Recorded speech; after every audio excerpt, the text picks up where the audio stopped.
J'ai 91 ans. J'ai été mariée à Franck pendant 61 ans avant qu'il ne nous quitte. Et aujourd'hui, je vais vous dire la vraie raison pour laquelle tant de mariages échouent. Pas celle que votre thérapeute vous donne, pas celle que les livres prétendent, pas le manque de communication, ni l'incompatibilité, ni le fait de ne plus être amoureux. Ce ne sont que des symptômes. Ce que je vais vous révéler, c'est la maladie elle-même. La vraie raison pour laquelle les mariages échouent, c'est que les gens croient que le mariage est censé les rendre heureux. Laissez cela vous traverser l'esprit, laissez cela vous déranger, parce que cela devrait vous déranger. Cela devrait vous mettre mal à l'aise. Tout ce qu'on a appris à votre génération sur le mariage part du principe que son but est votre épanouissement personnel. Trouvez quelqu'un qui vous rend heureux. Trouvez votre âme sœur. Trouvez quelqu'un qui vous complète, comme si vous étiez brisé et que le rôle d'une autre personne était de vous réparer. C'est l'idée la plus dangereuse de la vie moderne et elle détruit des millions de mariages. Franck ne me rendait pas heureuse. Il faut que vous compreniez cela clairement. Franck ne me rendait pas heureuse. C'est moi qui me rendais heureuse. Franck me mettait en colère. Franck me faisait rire. Franck me faisait réfléchir. Franck a fait de moi une mère. Il m'a fait remettre en question des certitudes que je croyais inébranlables. Il me préparait de la soupe quand j'étais malade et il me rendait folle quand il traînait de la boue dans la cuisine que je venais de laver. Franck me faisait ressentir beaucoup de choses. Mais le bonheur, c'était mon travail, pas le sien. Quand vous confiez la responsabilité de votre bonheur à une autre personne, vous lui donnez une mission impossible et ensuite, vous la punirez pour son échec. C'est ce que deviennent la plupart des mariages. Deux personnes qui se punissent mutuellement de ne pas être la source de bonheur qu'aucun être humain ne peut offrir à un autre. Franck et moi, nous sommes mariés en 1962. J'avais 29 ans, j'étais plus âgée que la plupart des jeunes mariés de l'époque. Les gens jasaient, mais je m'en moquais. J'ai attendu parce que je ne cherchais pas quelqu'un pour me rendre heureuse. Je cherchais quelqu'un avec qui construire quelque chose. Il y a une différence et elle est immense. Construire, c'est du travail. Construire, c'est se présenter même les jours où on n'en a pas envie. Construire, c'est poser des briques quand on est épuisé, qu'on a mal au dos, que le soleil tape trop fort et que la personne à côté de vous vient de poser sa rangée de travers. Et là, vous devez décider, est-ce que vous allez tout démolir et recommencer ou est-ce que vous allez ajuster votre prochaine rangée pour compenser la sienne? Voilà ce qu'est le mariage. Ajuster, s'arranger. Je vois les jeunes couples aujourd'hui. Ils rentrent du travail, leur conjoint a fait quelque chose d'agaçant et ils appellent un ami pour dire « il ne me rend plus heureuse », comme s'il l'avait déjà fait un jour, comme si une personne pouvait être une source permanente de bonheur pour une autre. Si vous cherchez un bonheur constant, ce n'est pas un problème de mariage, c'est un problème vous. Allez parler à un prêtre, à un pharmacien ou à un miroir. Voici ce que les thérapeutes ne vous diront pas. Ils ne peuvent pas parce que tout leur modèle économique repose sur le fait que vous croyez que le mariage est le problème à résoudre. Mais le mariage n'est pas le problème. Ce sont vos attentes envers le mariage qui le sont. Vous attendiez un partenaire. Vous avez obtenu une personne entière, avec ses propres blessures, son propre passé, ses propres habitudes agaçantes et ses propres peurs silencieuses qu'elle ne vous expliquera jamais complètement, peu importe le nombre d'ateliers de communication que vous suivrez. Franck n'était pas un grand parleur. Mon Dieu, cet homme pouvait passer un samedi entier sans dire plus de 6 mots. Cela me rendait folle. Je lisais les articles dans les magazines féminins. Parlez à votre mari. Dites-lui ce que vous ressentez. Ayez une conversation sur vos besoins.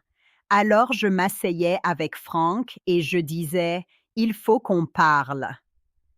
Il me regardait comme si je lui avais demandé de désamorcer une bombe, les épaules tendues, la mâchoire serrée, hochant la tête sans raison, attendant simplement que ce soit fini.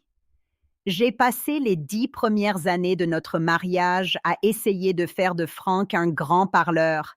Ça n'a pas marché. Vous savez ce que ça a fait? Ça l'a rendu encore plus silencieux. Plus je le poussais, plus il se refermait.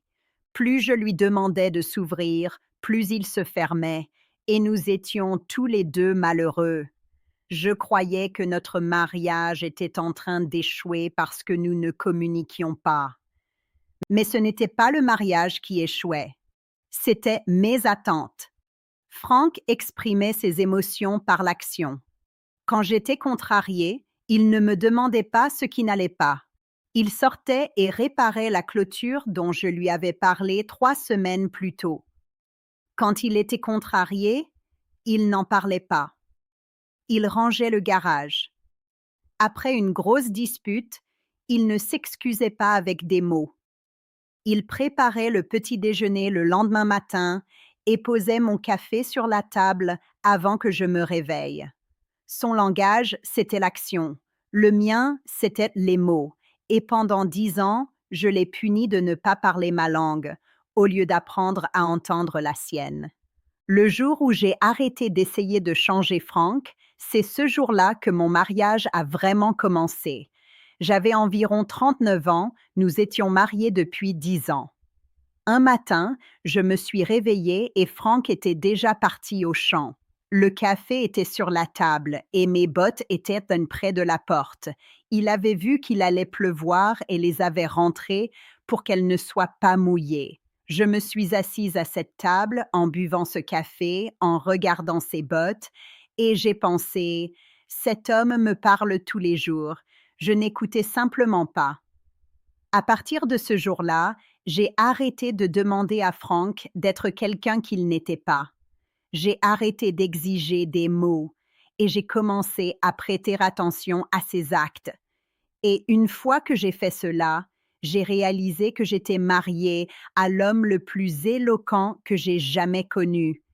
Il parlait simplement une autre langue. Voici une autre vérité difficile. Vous allez vous sentir seul dans votre mariage. Pas de temps en temps, régulièrement, profondément. Il y aura des périodes où vous vous sentirez plus seul à côté de votre conjoint que si vous étiez vraiment seul. Et c'est normal.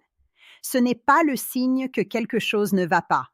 C'est le signe que vous êtes deux êtres humains distincts qui partagent une vie.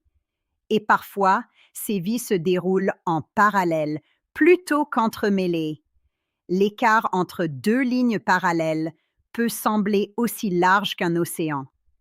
J'ai été seule dans mon mariage. Frank était assis là, dans son fauteuil, et j'étais seule. Non pas parce qu'il faisait quelque chose de mal, mais parce que la solitude fait partie de l'expérience humaine. Le mariage ne la guérit pas. Rien ne la guérit. On apprend à vivre avec. On apprend que la solitude ne signifie pas qu'on n'est pas aimé. Cela signifie simplement que vous êtes une personne à part entière, et c'est ce que vous êtes. Les gens quittent leur mariage parce qu'ils se sentent seuls. Ils partent, trouvent quelqu'un de nouveau, et pendant 6 mois, la solitude disparaît parce que le nouvel amour est une drogue qui engourdit tout.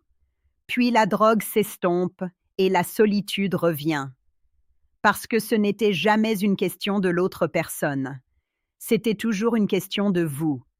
Et maintenant, vous avez brisé quelque chose qui fonctionnait pour courir après un remède qui n'existe pas. Frank est mort il y a 9 ans, d'un cancer du poumon. 8 mois entre le diagnostic et la fin. Pendant ces 8 mois, il a plus parlé que durant les 60 années précédentes réunies. Il m'a dit des choses que j'attendais depuis des décennies. Il m'a dit qu'il était fier de moi. Il s'est excusé pour les années de silence. Il m'a dit qu'il m'aimait avec des mots à voix haute, les yeux dans les yeux et les larmes aux yeux. Et vous savez ce que je lui ai répondu? J'ai dit, Franck, je le savais déjà, le café me l'a dit, les bottes me l'ont dit, la clôture me l'a dit, le petit déjeuner me l'a dit, tu me l'as dit tout ce temps, j'ai simplement dû apprendre ta langue. Il est mort un lundi. Je lui tenais la main. Ses derniers mots pour moi n'ont pas été « je t'aime ». Ses derniers mots ont été « tu as mangé aujourd'hui ». Parce que c'est comme ça que Franck disait « je t'aime », par l'action, par le soin, en s'assurant que j'étais nourrie, au chaud et prise en charge.